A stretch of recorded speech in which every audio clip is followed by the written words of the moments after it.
Hello everyone, welcome to our YouTube channel. आपके अपने इस यूट्यूब चैनल पर बहुत बहुत स्वागत है। प्यारे विद्यार्थियों, अगर आप प्रयोगशाला परिचारक का जो है एग्ज़ाम का तैयारी कर रहे हैं तो ये वीडियो आप सभी के लिए बहुत इंपॉर्टेंट रहने वाला है, क्योंकि प्रयोगशाला परिचारक में जनरल साइंस का जो है वो आने वाला है 60 नंबर। जनरल साइंस के 60 नंबर क्वेश्चन आने वाले हैं, 60 क्वेश्चन आने वाले हैं, 60 नंबर आपको वहाँ मिलेगा। और जनरल साइंस का हम जो एक अलग से प्लेलिस्ट बना दी अपने इस यूट्यूब चैनल पर। आप जो है एक एक करके सारा वीडियो देख लीजिए, बिल्कुल कॉन्सेप्ट से जीरो से एकदम आपका एग्ज़ाम के बेसिस तक, पूरा एग्ज़ाम पे जैसा आएगा क्वेश्चन एज इट इज़ हमने वैसा ट्राई किया है कि आपको यहाँ पे प्रोवाइड कराएं। अभी इसके बाद हम एमसीक्यूज़ भी आपके लिए देंगे, मल्टीपल चॉइस क्वेश्चन, बहुविकल्पी प्रश्न भी हम आपको लगातार प्रैक्टिस कराएंगे। पहले एक चैप्टर कंप्लीट कर लें उसके बाद, ठीक है। तो अभी आपका जो है चैप्टर नंबर 1 चल रहा है। चैप्टर 1 में हम जो पढ़ रहे हैं अम्ल, क्षार और लवण, एसिड, बेस एंड सॉल्ट, ठीक है। तो इसका जो है ये 2 क्लास मैं प्रोवाइड करा चुका हूँ, ठीक है। ये तीसरा क्लास है। अगर अभी तक आपने वो 2 क्लास जो है नहीं देखा है तो बिल्कुल देखिए, वहाँ हमने अम्ल और क्षार की बेसिक कॉन्सेप्ट की बात कर ली है, ठीक है। अभी सॉल्ट और कुछ सूचक संबंधित जो कॉन्सेप्ट हैं वो हम यहाँ पे पढ़ लेंगे, ठीक है। उसके बाद ये चैप्टर कंप्लीट होने के बाद हम एमसीक्यू भी करेंगे। तो आपको क्या करना है, आपको हमारे चैनल के साथ जुड़े रहना है। चैनल को सब्सक्राइब करके बेल आइकन जरूर प्रेस कर दीजिएगा, ताकि आप तक लेटेस्ट नोटिफिकेशन हमारे चैनल के माध्यम से लगातार मिलती रहे। तो देखिए, सबसे पहले आज की क्लास में हम बात करेंगे सूचक, ठीक है। अभी मैं अगर प्रीवियस क्लास आपको दिखाऊँ, 1 मिनट देखिएगा, ठीक है। तो अम्ल किसे कहते हैं, अम्ल जो है इम्पोर्टेंट, अम्ल कौन कौन से अम्ल कितने प्रकार के होते हैं, ये सब मैंने आपको पहले ही रखा था पहले क्लास में। सेकेंड क्लास में हमने क्षारक के बारे में पढ़ा, क्षारक और क्षार में अंतर क्या होता है, उसके कुछ रासायनिक गुणधर्म भी हम लोगों ने पढ़ा, ठीक है। उसके बाद देखिए हम आ जाते हैं यहाँ पे कि भाई अम्ल और क्षारक को आखिर पहचाना कैसे जाए, ठीक है। तो अम्ल और क्षारक को पहचानने का क्या तरीका है, अम्ल क्षार को पहचानने का क्या तरीका है, वो हम यहाँ पे देखेंगे। आज के क्लास में हम इंडिकेटर्स या संसूचक या सूचक के बारे में पढ़ने वाले। तो सूचक क्या होते हैं, किस तरह से आप अम्ल, क्षार और लवण की पहचान कर सकते हो। खासकर अम्ल और क्षार को पहचान करने के लिए सूचक या इंडिकेटर्स का उपयोग किया जाता है, ठीक है। तो आज का हमारा टॉपिक रहेगा सूचक। इसी में हम पढ़ेंगे पीएच स्केल, जहाँ से क्वेश्चन बनता है पीएच मान कितना होता है, पीएच मान क्या होगा, उदासीन जल का पीएच मान कितना होता है, यहाँ पे आता है कि जो आशुत जल का पीएच मान कितना होता है, ठीक है। ये सब आपके क्वेश्चन बनते हैं। तो पीएच स्केल भी हम यहाँ पे पूरा डिटेल से पढ़ेंगे। ये क्लास बहुत इंपॉर्टेंट रहने वाला है, ध्यान से देखिएगा। स्टार्ट करते हैं आज का क्लास। सूचक, तो देखिए सूचक क्या है, तो दिए गए विलयन में अम्ल या क्षारक की उपस्थिति दर्शाते हैं, उसे ही सूचक कहते हैं, ठीक है। किसी भी जो विलयन आपको दिया जाएगा उसमें अम्ल है या क्षार है, अम्लीय प्रकृति की है कि क्षारकीय प्रकृति की, अगर उसका पता लगा पाते हैं उसे ही क्या कहा जाता है, सूचक कहता है, कहे जाते हैं, ठीक है। आगे देखिए, इनका रंग या गंध अम्लीय या क्षारीय माध्यम में बदल जाता है। बस इतना इंपॉर्टेंट है, इसका या तो रंग बदल जाएगा अम्लीय माध्यम को देख करके, या इसका गंध बदल जाएगा, ठीक। अब अगर हम देखें इसके प्रकार के टाइप्स की, तो भाई सूचक से परिभाषा में आपको एकदम रटने का जरूरत नहीं। सूचक बस ध्यान रखिएगा, सूचित करता है, किसकी सूचना देता है कि जो हमारे पास विलयन है वो अम्ल है या क्षार है, इसकी सूचना देता है, ठीक है। तो सूचक किसे कहेंगे, समझ आ गया। अब कैसे ये सूचना देता है, तो या तो अपने रंग में परिवर्तन करता है या गंध में परिवर्तन करता है, ठीक। अब अगर हम देखें इसके प्रकार में, तो मुख्यतः ये 4 प्रकार के होते हैं, ठीक है। अगर हम सूचक की बात करें तो सूचक मुख्यतः 4 प्रकार के होते हैं। अब 4 प्रकार को हम एक एक करके डील करेंगे। देखिए 4 प्रकार में सबसे पहला प्रकार जो है वो है प्राकृतिक सूचक, दूसरा है संश्लेषित सूचक, और तीसरा गंधी सूचक है, और चौथा है सार्वत्रिक सूचक, ठीक है। प्राकृतिक सूचक या नेचुरल इंडिकेटर किसे कहते हैं, तो ऐसे सूचक जो प्राकृतिक स्रोतों से प्राप्त होते हैं, एकदम आसान है, जो प्राकृतिक स्रोत से प्राप्त होते हैं ऐसे सूचक को प्राकृतिक सूचक कहते हैं। अगर हम इसके उदाहरण की बात करें तो लिटमस है।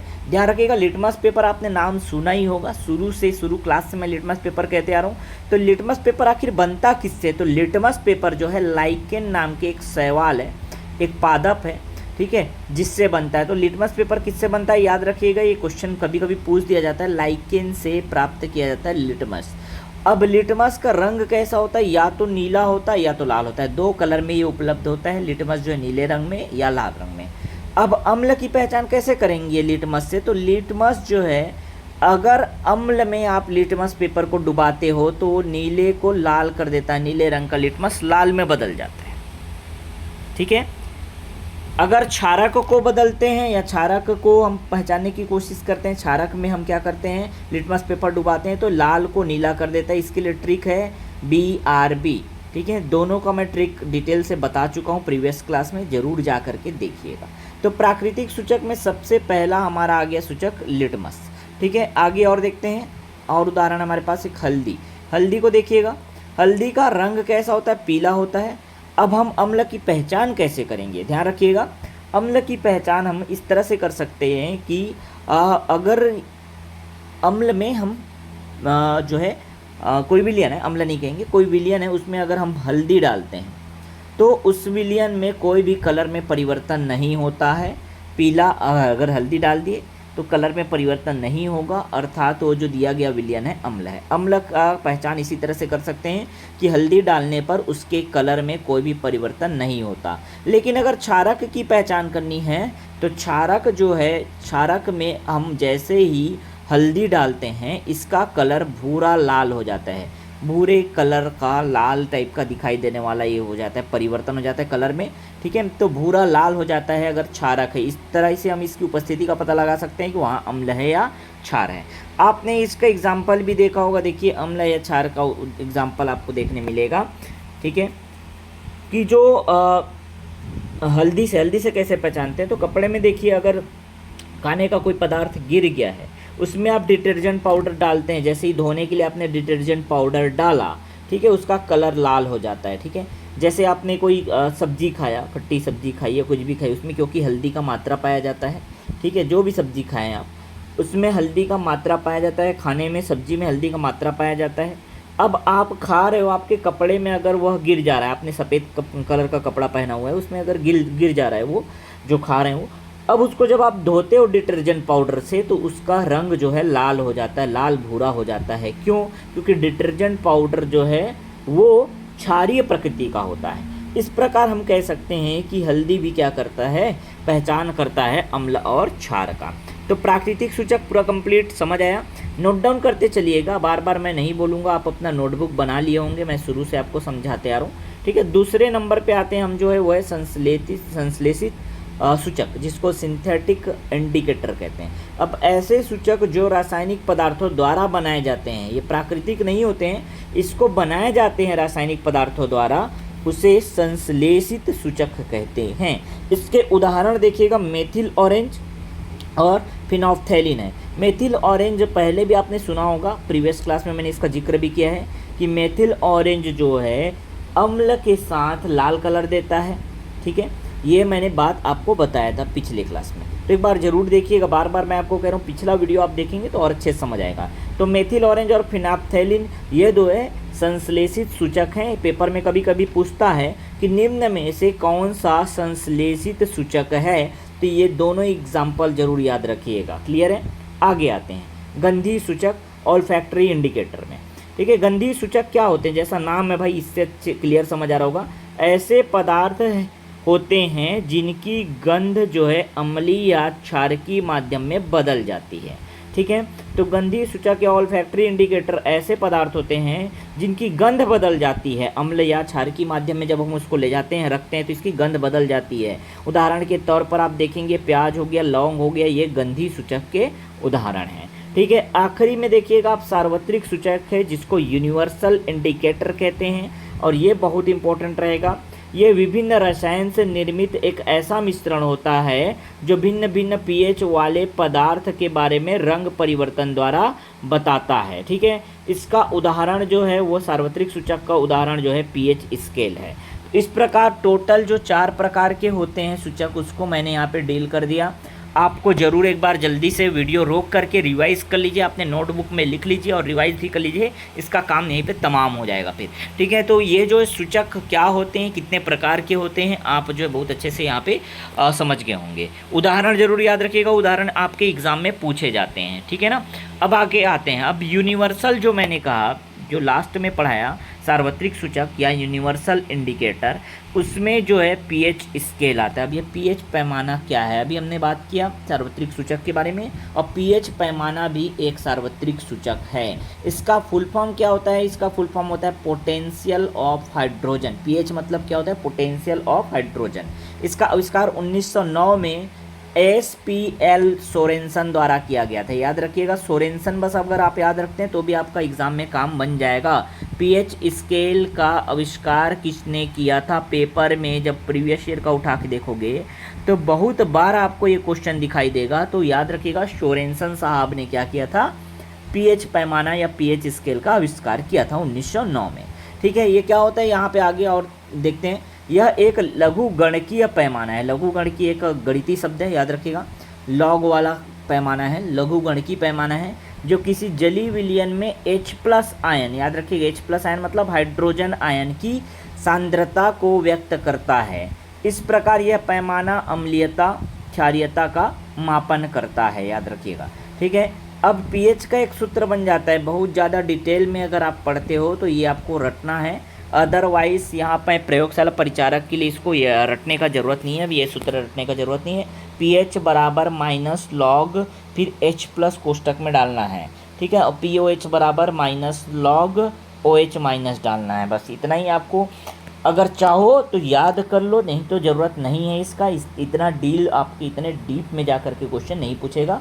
बस यहाँ से एक क्वेश्चन पूछ सकता है कि निम्न में से कौन सा सार्वत्रिक सूचक है, अम्ल क्षारक पहचानने की सार्वत्रिक सूचक कौन सी है, तो पीएच स्केल डालिएगा।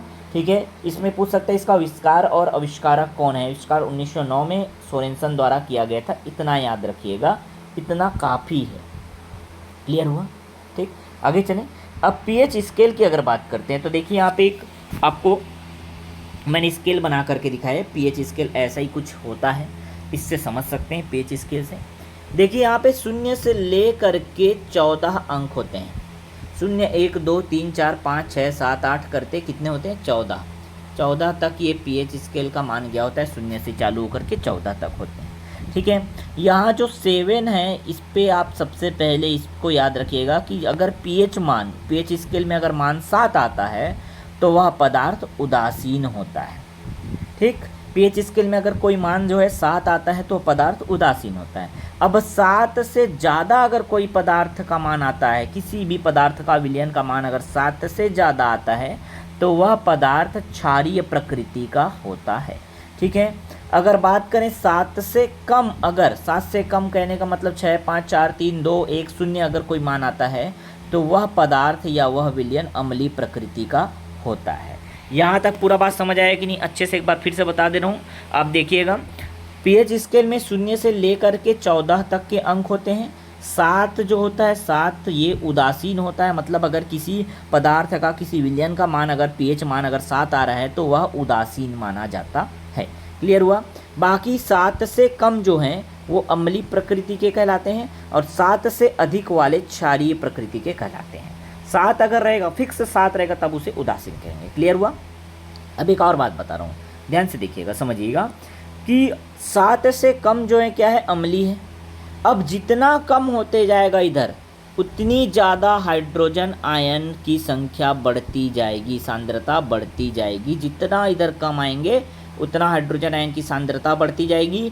इस प्रकार कह सकते हैं कि जितना अगर हम इस स्केल में 7 से कम आते जाएंगे, इधर आते जाएंगे, उतनी ही अम्लीयता बढ़ती जाएगी। इसको याद रखिएगा। अगर हम एरो का निशान देखिए, अगर हम यहाँ से चलते हुए इधर की तरफ आ रहे हैं तो H+ आयन की सांद्रता बढ़ती जाएगी और अम्लीयता भी क्या होगी, बढ़ती जाएगी। अगर आपके पेपर में क्वेश्चन आता है कि मान लो A और B 2 विलयन हैं, ठीक है, A का pH मान अगर 2 है या 2.5 है और B का pH मान अगर 5 है, ठीक है, तो इसमें से कौन ज़्यादा अम्लीय होगा, कौन अधिक अम्लीय होगा, किसकी अम्लीयता अधिक होगी, कौन ज़्यादा अम्लीय प्रकृति का होगा। तो इसमें आप आसान से आंसर दे सकते हैं। देखिए, नंबर बड़ा देख करके आप B ज़्यादा अम्लीय होगा नहीं बोलिएगा, ठीक है, जितना छोटा नंबर होगा उतनी ही ज़्यादा अम्लीयता बढ़ेगी, मतलब यहाँ पे 2.5 वाला जो है ज़्यादा अम्लीय होगा। ठीक है, एक पदार्थ मान लो सी और होता और इसकी पीएच मान जो है मान लो 1 होता 1, तो इसकी अम्लीयता इससे भी ज़्यादा होती। समझ पा रहे हैं बात को? ठीक है, इस प्रकार आप समझ गए अगर अच्छे से कि भाई अम्लीयता क्या होगी, तो 7 से जितना कम जाते जाएंगे उतनी अम्लीयता बढ़ते जाएगी बढ़ते जाएगी बढ़ते जाएगी। नंबर जरूर छोटा होगा लेकिन अम्लीयता बढ़ती जाएगी। ठीक है, अम्लीय प्रकृति बढ़ती जाएगी। इसी प्रकार अब देखिए इधर इस पीएच स्केल में 7 से अधिक इधर की ओर जब जाते हैं तो क्षारीय प्रकृति बढ़ती जाती है। H+ आयन की सांद्रता घटती जाएगी और क्षारीय प्रकृति जो है क्या हो जाएगी, बढ़ती जाएगी। इस प्रकार अगर A और B दो पदार्थ हैं, अगर एक पदार्थ का pH मान आ जाता है मान लो 8 और दूसरे पदार्थ का pH मान आ जाता है मान लो 13, तो आप यहाँ पे अगर आपसे पूछूं कि इन दोनों में से कौन अधिक क्षारीय प्रकृति का है, किसकी क्षारीयता अधिक है, तो आपका राइट आंसर ये होगा बी। बी जो है क्या होगा, बी की क्षारीय प्रकृति या क्षारीय प्रकृति अधिक है। ठीक है, क्षारीयता इसकी अधिक है। तो यहाँ पे जितना ज़्यादा नंबर होगा उतनी क्षारीयता बढ़ते जाएगी, क्योंकि इधर से इधर आ रहे हैं, एरो का निशान देखिएगा, और इधर से इधर जा रहे हैं कम की तरफ, मतलब जितना इधर जाते जाएंगे उतना ही अम्लीयता बढ़ते जाएगी। क्लियर? तो अच्छे से इसको बना लीजिएगा, वीडियो रोक करके बना लीजिए, अच्छे से समझ लीजिए। कोई भी डाउट होता है कमेंट बॉक्स में कमेंट करिएगा, मैं आपको फिर से समझा दूंगा, फिर से बता दूंगा, लेकिन किसी भी तरह का डाउट लेकर के आपको एग्ज़ाम हॉल में नहीं जाना है। क्लियर है? यहाँ तक समझ आया? अब पेपर में और ज़्यादा बहुत ज़्यादा पूछे जाने वाले सवाल हैं। जनरल साइंस में या जनरल नॉलेज में सवाल आ जाता है कि भाई कि बहुत सारे पदार्थ हैं, उनका पीएच मान आपको याद रखना है। तो यहाँ मैंने लिस्टेड किया हुआ है, देखिएगा इधर इस तरफ मैंने लिस्टेड किया हुआ है पूरा कि पीएच मान किसका कितना होता है, वो अच्छे से याद रख लीजिएगा। उसको पूरा देखने से पहले मैं आपको यहाँ इस तरफ देखिएगा एक और बॉक्स मैंने बनाया हुआ है। यहाँ पे आप देखिएगा कि अगर किसी अविलियन का पीएच मान 0 से 3.5 है, 3.5 है, तो वह प्रबल अम्ल होगा। क्यों? क्योंकि मैं बताया ना, इधर जितना हम पीएच स्केल में इधर जितना जाएंगे उतना ही प्रबल होगा, उसकी शक्ति बढ़ती जाएगी, अम्लीयता बढ़ती जाएगी। लेकिन 3.5 से अगर 7 तक अगर किसी विलियन का पीएच मान आता है तो वह दुर्बल अम्ल होगा। अगर 7 हो गया तो वह उदासीन होगा।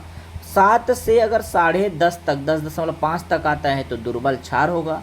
और 10.5 से अगर 14 तक जाता है तो उस वह विलियन जो है प्रबल क्षार होगा। इस प्रकार पीएच मान को देख करके आप बता सकते हैं। ठीक है, बाकी पीएच स्केल को मैंने अगर अच्छे से समझा दिया, आपकी समझ में आ गया है, तो आपको कोई डाउट नहीं होगा कौन दुर्बल है कौन प्रबल है। क्लियर? ठीक, आगे आते हैं। कुछ सामान्य पदार्थों के पीएच मान आपको याद कर लेने, देखिएगा। ठीक है, जैसे कि यहाँ पे नोट डाउन करते जाइएगा।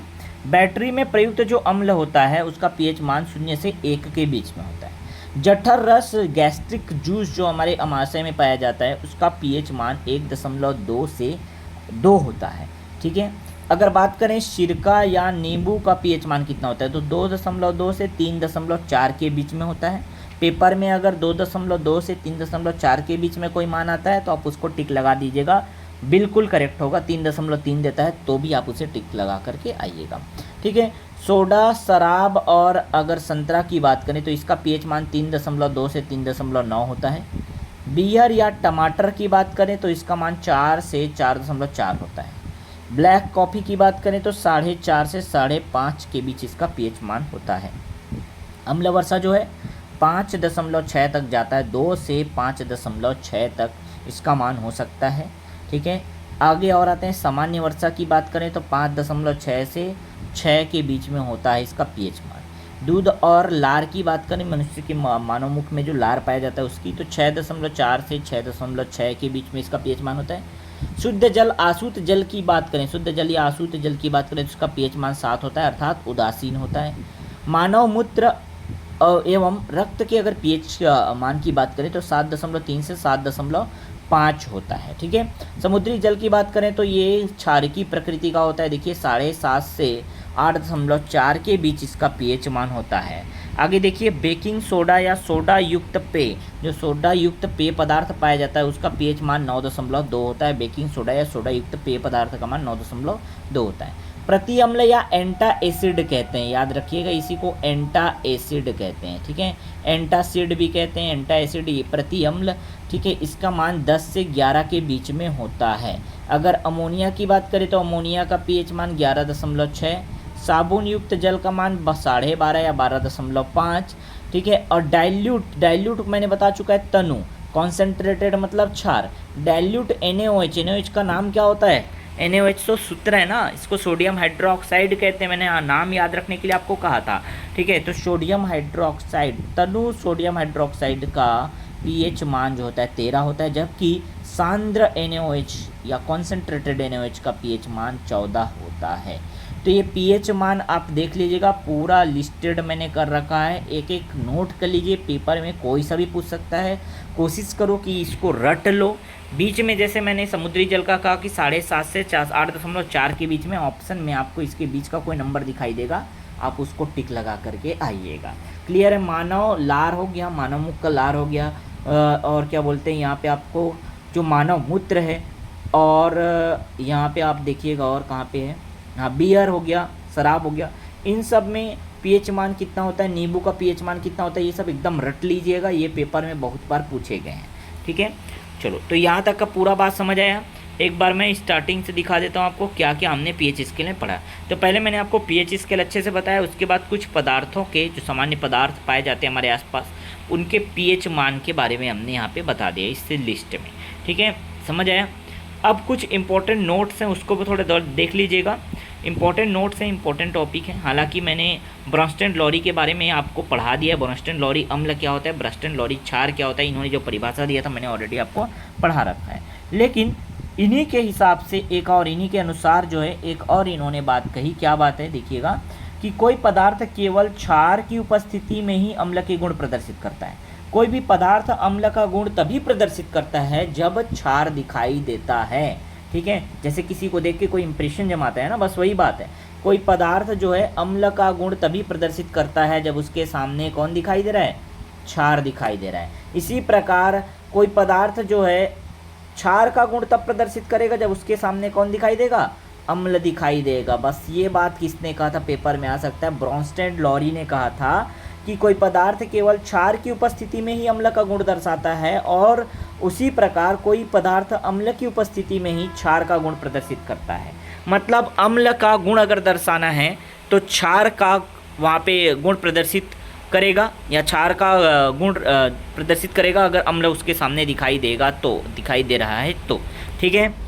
अब जब कोई अम्लीय पदार्थ प्रोटॉन का त्याग करता है तो वह एक क्षारक का निर्माण करता है, जिसे संलग्न क्षारक कहते हैं। इसको थोड़ा सा देख लीजिएगा, बहुत ज़्यादा कठिन पेपर अगर बनेगा आपका तब जाकर ये संलग्न क्षारक या कॉन्जुगेट बेस पे क्वेश्चन पूछेगा, ठीक है।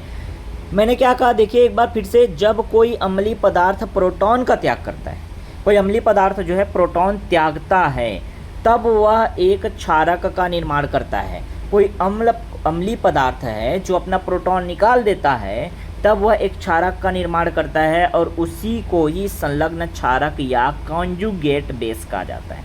इसी प्रकार जब कोई क्षारीय पदार्थ जो है प्रोटॉन ग्रहण करता है, ध्यान रखिएगा,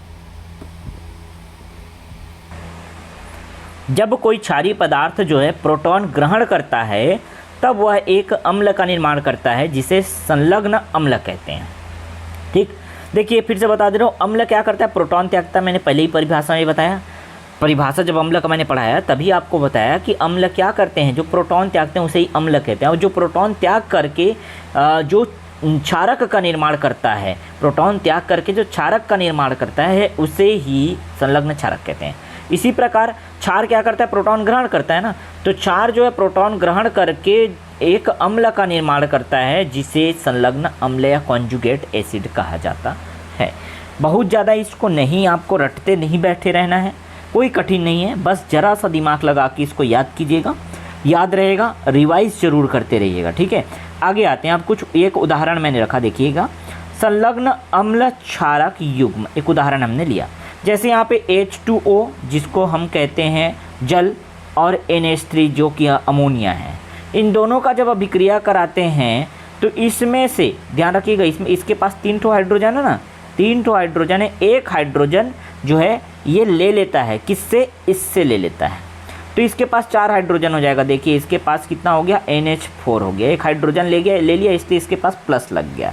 जबकि यहाँ देखोगे ये क्या है, एक H2O है, 2 हाइड्रोजन था, इसने अपना हाइड्रोजन त्याग दिया और ये बन गया OH।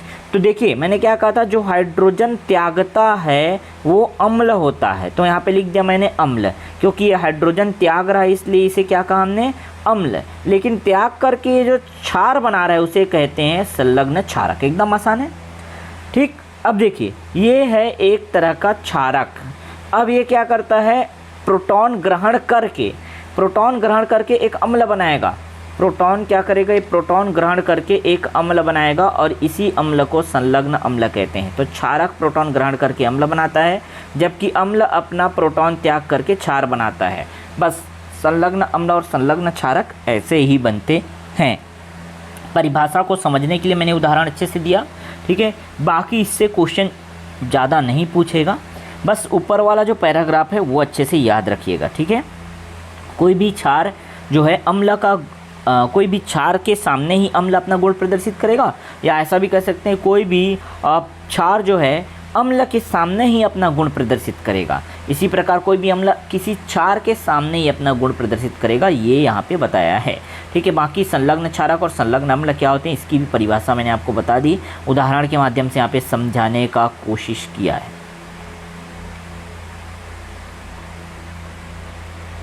ठीक है। अब आते हैं अगला टॉपिक जो है अम्लराज एक्वारेजिया है, ठीक है।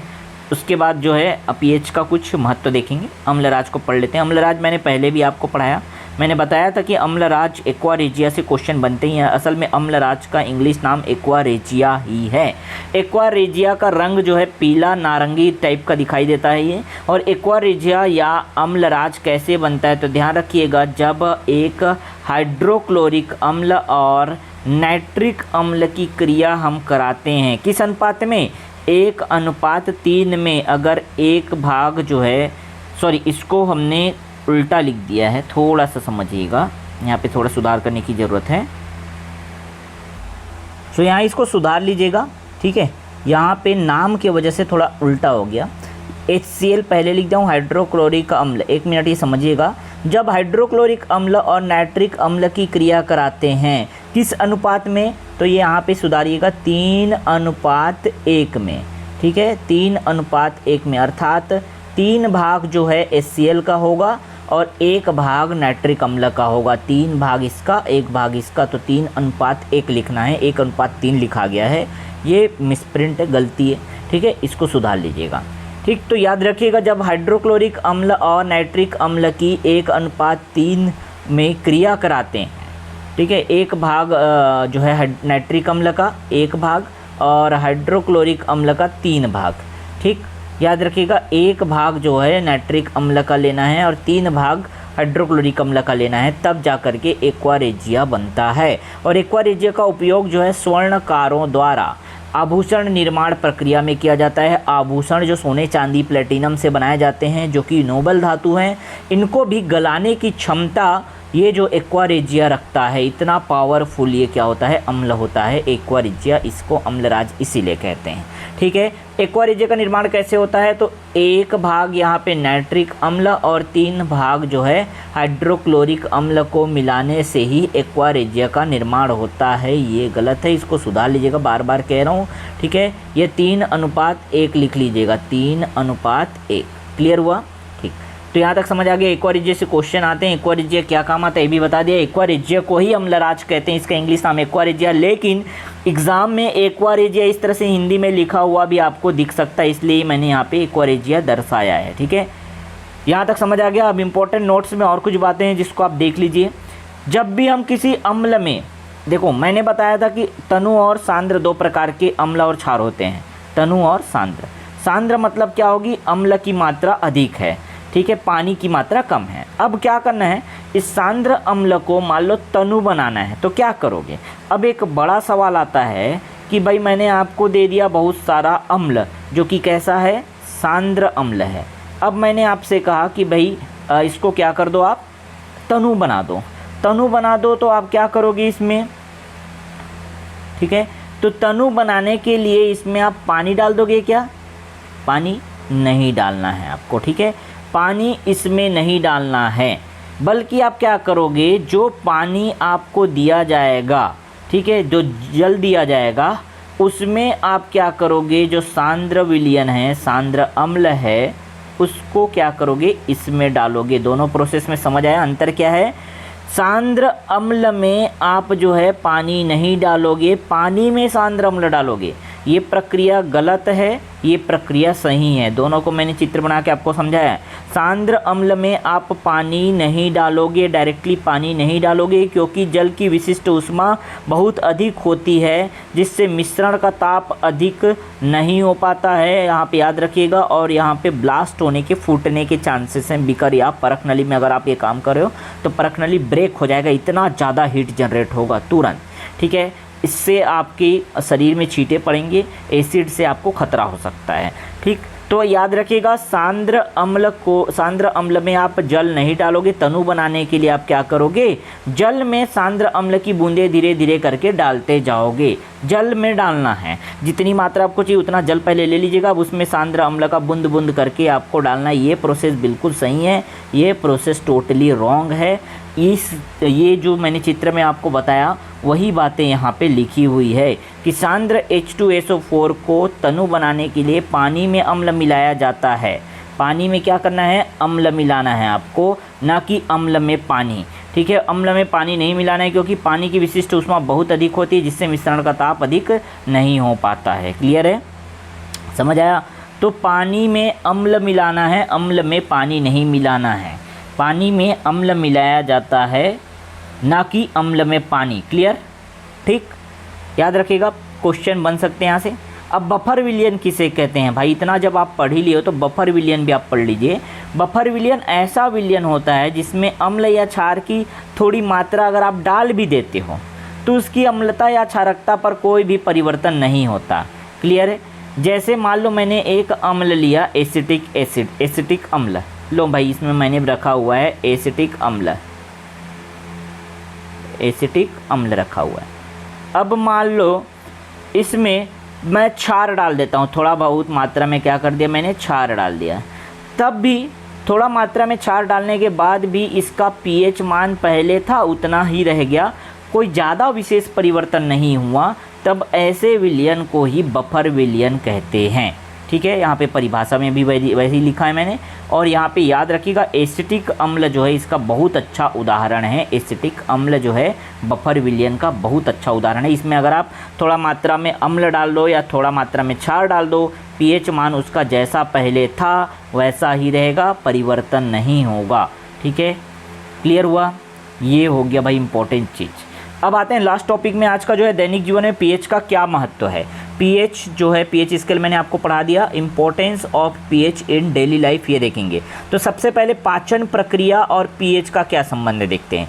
आपको पता है कि हमारा पाचन जो है अमाशय में होता है, पेट में होता है, और पेट में या अमाशय में तनु हाइड्रोक्लोरिक अम्ल पाया जाता है। पेपर में ये क्वेश्चन बनता है, तनु हाइड्रोक्लोरिक अम्ल पाया जाता है। अमाशय में कौन सा अम्ल पाया जाता है, HCl, तनु HCl, तनु हाइड्रोक्लोरिक अम्ल पाया जाता है। यह भोजन के पाचन में अति सहायक होता है। जब अपच की स्थिति हो जाती है, ध्यान रखिएगा, जब अपच की स्थिति हो जाती है तो अमाशय द्वारा अधिक मात्रा में अम्ल स्त्रावित होने लगता है। देखिएगा, कभी कभी आप उल्टा सीधा खा लेते हैं, तेल वाले पदार्थ ज़्यादा खा लेते हैं, ठीक है, तो अपच हो जाता है। अपच हो जाने के कारण क्या होता है, ये तनु HCl पाचन नहीं कर पाता, लेकिन लगातार आपके पेट में निकल तो रहा है ना। इस वजह से पेट में इसकी मात्रा, तनु HCl या तनु हाइड्रोक्लोरिक अम्ल की मात्रा क्या होती है, बढ़ जाती है। अधिक मात्रा में आपके पेट में वो बढ़ जाता है, जिसकी वजह से आपको पेट में जलन होने लग जाता है, दर्द होने लगता है, खट्टी डकारें आने लग जाती है। ठीक है, अधिक अम्लों को दुर्बल क्षारकों द्वारा, ध्यान रखिएगा, आपके पेट में अम्ल की मात्रा ज़्यादा हो गई। अब अम्ल की मात्रा को कम करने के लिए आपको क्या खाना पड़ेगा, क्षार खाना पड़ेगा। क्षारक दुर्बल क्षारकों द्वारा उदासीन किया जाता है। ठीक है, और यही जो दुर्बल क्षारक होते हैं उसे ही प्रति अम्ल कहते हैं, इंग्लिश में एंटासिड कहते हैं। लेकिन कई बार आपको एंटासिड ऐसा हिंदी में लिखा हुआ मिल सकता है, इसलिए एंटासिड किसे कहते हैं, तो प्रति अम्ल को कहते हैं। प्रति अम्ल, देखो अम्ल का उल्टा, जो अम्ल के प्रभाव को समाप्त कर दे उसे ही प्रतिअम्ल कहते हैं। तो दुर्बल क्षारकों द्वारा उदासीन किया जाता है और इसका बहुत अच्छा उदाहरण है milk of magnesia, magnesium hydroxide. मैंने क्षार वाले क्लास में आपको बार बार इस नाम का जिक्र किया और आपको बताया कि मैग्नीशियम हाइड्रोक्साइड को ही मिल्क ऑफ मैग्नीशिया कहते हैं। जैसे आप इनो वगैरह लेते हैं मार्केट में उपलब्ध है, तो इनो में milk of magnesia, magnesium hydroxide या दुर्बल क्षार रहता है। वही आपके जो खट्टी डकारें हैं, अम्ल की मात्रा जो पेट में हो गई उसको उदासीन करता है। क्लियर? तो ये बात समझ आ गया। पाचन प्रक्रिया में पीएच का क्या महत्व है। अब आगे आते हैं रक्त में। रक्त में पीएच का क्या महत्व। तो भाई मानव या जितने भी जीव जंतु हैं उनको अपनी जैविक प्रक्रिया करनी होती है, सांस लेना, भोजन पकाना, खाना, ठीक है, जितनी भी जैविक प्रक्रियाएं हैं उसके लिए एक उपयुक्त पीएच मान का होना जरूरी है रक्त का। तो रक्त का उपयुक्त पीएच मान 6.8 से 7.8 के बीच में होता है, तभी जाकर के जैविक प्रक्रियाएं सही तरह से संपन्न होती है। तो जैविक प्रक्रियाओं हेतु बहुत उपयुक्त होता है पीएच मान। थर्ड नंबर पे देखिए लार का पीएच। अब देखिएगा मानव मुख में लार पाया जाता है। लार जो है, लार में एक टोल्यूइन नाम का पदार्थ पाया जाता है, पेपर में आता है। अभी मैं लार का बात हुआ तो बता दिया आपको। लार में क्या पाया जाता है, टोल्यूइन। टोल्यूइन आपके पेपर में आ सकता है। लार में निम्न में से लार में क्या पाया जाता है, ठीक है, लार में क्या पाया जाता है, टोल्यूइन पाया जाता है। ठीक, अब आते हैं वापस पीएच में। ठीक, तो जो लार पाया जाता है ना, अब देखिए लार क्या कैसे कर सकता है। तो जो हमारा दांत होता है, हमारे मुख में दांत होता है, दांत जो है इनेमल, दांत के ऊपर में जो परत होता है इनेमल होता है, जो कि सबसे कठोरतम पदार्थ होता है हमारे शरीर में, इनेमल। ठीक है, पेपर में आ सकता है कि सबसे कठोरतम पदार्थ कौन सा होता है। ये जीव विज्ञान का क्वेश्चन है जो आ गया, तो मैं यहाँ पे बता दे रहा हूँ। तो ये इनेमल जो होता है, दांत में पाया जाने वाला इनेमल जो है हमारे शरीर में, मानव शरीर में सबसे कठोर पदार्थ होता है, जो कि कैल्शियम फॉस्फेट से बना होता है। ठीक है, यह कठोर पदार्थ पानी में तो नहीं घुलता, लेकिन जब लार का पीएच मान जो है 5.5 से कम हो जाता है, याद रखिएगा, कभी कभी हमारे मुख में जो लार उपस्थित है उसका पीएच मान 5.5 से अगर कम हो गया, तब दांतों में सड़न प्रारंभ हो जाता है। सड़न का यही कारण है कि पीएच मान जो है 5.5 से कम हो जाता है। तो दांतों में सड़न प्रारंभ होने लग जाती है। इसके बचाव के लिए हम क्या करते हैं, पीएच मान को हमको मैनेज करना है, कम नहीं होने देना है, तो हम क्षार से, क्योंकि भाई पीएच मान जितना कम होगा अम्ल उतना ही ज़्यादा बढ़ेगा, तो क्षारकी दंतमंजन ले लो। जो दंतमंजन जितने भी आते हैं सब में क्षारक या क्षार पदार्थ ही रहता है, जो हमारे मुंह में जो है अम्ल, बढ़ी हुई अम्ल की मात्रा को कंट्रोल करता है, उसे उदासीन करता है। क्लियर हुआ? तो यहाँ तक बातें समझ आई, लार का पीएच। अब आगे आते हैं पीएच और पौधे व जंतुओं की आत्मरक्षा। देखिए कुछ पौधे या जंतु ऐसे होते हैं जिसमें अम्ल पाए जाते हैं विशेष तरह के, जैसे मधुमक्खी हो गया, लाल चींटी हो गया, एक नेटल नाम का वनस्पति है, इन सब में फॉर्मिक अम्ल पाया जाता है। ये मैंने क्लास 1 में भी पढ़ाया जब मैंने अम्ल का चैप्टर पढ़ा रहा था। ठीक है, तो मधुमक्खी हो गया, लाल चींटी हो गया, नेटल वनस्पति हो गया, इनमें फॉर्मिक अम्ल या मेथेनोइक अम्ल जो है पाया जाता है। अब यही मेथेनोइक अम्ल जब हमको लाल चींटी या मधुमक्खी काटता है तो शरीर में चुभने पर जलन व दर्द होता है, क्योंकि ये अम्ल हमारे शरीर में घुस जाता है। एक नेटल नाम का वनस्पति है, वो भी अपनी बचाव के लिए, उसमें ऐसे छोटे छोटे कांटे होते हैं, जब चुभता है ना तो मेथेनोइक अम्ल जो है शरीर में घुस जाता है, शरीर में प्रवेश कर जाता है, जिसके कारण शरीर में जलन दर्द होना चालू हो जाता है और आप ऐसे चीज़ों से बचते हैं, भागते हैं, उन्हें किसी भी तरह का नुकसान पहुँचाने की कोशिश नहीं करते हैं, क्योंकि आपको पता है, ठीक है, कि इनको अगर हम छेड़खानी करेंगे तो ये हमसे छेड़खानी कर देंगे। इसी वजह से ये अपना जो है जान बचा पाते हैं, अपनी आत्मरक्षा इस तरह से कर सकते हैं। ठीक है, आगे देखिएगा मिट्टी का पीएच व फसल उत्पादन। तो फसल उत्पादन में भी पीएच महत्वपूर्ण होता है। पीएच जो है 5 से 8 होने पर उत्पादकता बढ़ती है। 5 से 8 के बीच में ज़मीन का या मिट्टी का जो है पीएच मान होना चाहिए। पीएच स्तर बराबर रखने के लिए हम क्या करते हैं, देखिएगा किसान वगैरह जो है खाद डालते रहते हैं, चूना डालते रहते हैं, राखड़ जिसको राख कहते हैं, राखड़ डालते रहते हैं। इससे पीएच का लेवल जो है बराबर या समान बना रहता है। ठीक है, और फसल उत्पादकता जो है बढ़ती है। आगे देखिएगा एक फूल है हाइड्रेजिया, एक तरह का फूल है। जब अम्लीय मिट्टी हो तब फूल का रंग जो है नीला रंग का हो जाता है। ठीक है, एक हाइड्रेजिया फूल होता है, जब उसको अम्लीय मिट्टी में लगा देते हैं या मिट्टी जो पहले से डला हुआ है उसकी अम्लीयता बढ़ जाती है तो उस फूल का कलर जो है बदल जाता है, नीले रंग का हो जाता है। लेकिन अगर वहीं ये क्षारीय प्रकृति का हो जाए मिट्टी, तब उसका जो फूल है वो गुलाबी रंग का हो जाता है। तो पेड़ वही है, बस आपको ध्यान रखिएगा उसका कलर बदलने का मेन कारण है अम्लीयता और क्षारीयता। अम्लीय मिट्टी रहेगा तो नीले कलर का और क्षारीय मिट्टी रहेगा तो गुलाबी रंग का हो जाता है। ये मैंने उदाहरण लिया है सिर्फ और सिर्फ आपको समझाने के लिए कि पीएच का फसल उत्पादन या मिट्टी में क्या प्रभाव पड़ता है। ठीक, आगे देखते हैं वर्षा का जल। अब वर्षा के जल की बात करें तो इसका मान अगर 5.6 से कम होता है तब ऐसे वर्षा को अम्लीय वर्षा कहा जाता है। आपने सुना होगा कि अम्लीय वर्षा बहुत होने के वजह से किसानों का नुकसान हो गया। ताजमहल का रंग जो है पीला पड़ जा रहा है। ठीक है, ताजमहल में जो सफ़ेद रंग के संगमरमर हैं, अम्लीय वर्षा के कारण ही उसका जो सफ़ेद संगमरमर है वो पीला पड़ते जा रहा है, ऐसा कहा जाता है। ठीक है, तो यहाँ पे आप देखिएगा अम्ल वर्षा या अम्लीय वर्षा किसे कहेंगे, तो जब बारिश हुआ जल का पीएच मान 5.6 से क्या हो जाता है, कम हो जाता है, 5.6 से कम हो जाता है, तब हम क्या कहेंगे, इसको अम्लीय वर्षा कहेंगे। 5.6 से अधिक है तब नॉर्मल वर्षा या सामान्य वर्षा कहलाता है। ठीक है, तो उम्मीद करता हूँ ये जो आज हमारा क्लास था ये सूचक का बहुत अच्छे से आपको समझ आया होगा। सूचक में पीएच स्केल भी मैंने आपको बहुत अच्छे से बताया और पीएच के संबंधी जितने भी क्वेश्चन बनते हैं पीएच स्केल से हमने इस क्लास में कवर करने का कोशिश किया। उम्मीद करता हूँ आपको क्लास अच्छा लग रहा होगा। हम कंटिन्यू आपको क्लास प्रोवाइड कराते रहेंगे। बस आपको क्या करना है, हमारे चैनल के साथ जुड़े रहना है। चैनल को सब्सक्राइब करके बेल आइकन प्रेस कर दीजिएगा, अपने दोस्तों तक शेयर कर दीजिए ज़्यादा से ज़्यादा, क्योंकि बहुत कम स्टूडेंट हमारे से जुड़ पाते हैं और इतने कम स्टूडेंट को देख करके हम जितने मेहनत करें उस हिसाब से हमको फिर थोड़ा मन नहीं करता कि भाई इस तरह से वीडियो आपको बेहतरीन वीडियो हम दें। तो आप थोड़ा शेयर कीजिए, सपोर्ट कीजिए हमारी इस यूट्यूब चैनल को, ताकि हम और बेहतरीन कंटेंट आपको लगातार देते रहें। ठीक है, तो इसका लास्ट पार्ट जो है पार्ट नंबर 4 आएगा और 4 पार्ट में एक चैप्टर कंप्लीट हो जाएगा। नोट्स अच्छे से बनाते चलिएगा।